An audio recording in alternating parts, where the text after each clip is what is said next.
First, make sure you see a solid blue LED followed by 5 rapid pink flashes every 10 seconds.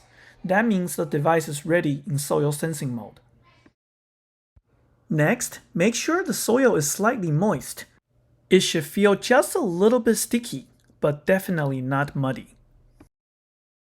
Next, take your hand shovel and slice open an area just large enough for the battery compartment. Make sure the sensor probes are grabbing onto as much undisturbed soil as possible.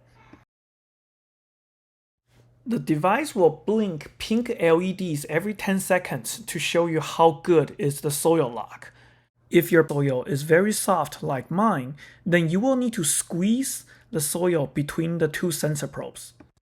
This helps remove excessive air pockets within the soil and allow the two sensor probes to have a tight, accurate grip on the soil. Lastly, apply some water to help the soil settle down. If you have a drip system like mine, you can turn on for an hour. Or if you're hand watering, apply about 6 ounces of water. This is about the size of half a soda can. Do not overwater. If you install correctly, there should be no more pink LED and the blue LED should eventually go away. This means the device is no longer busy in setup mode and has entered regular operation.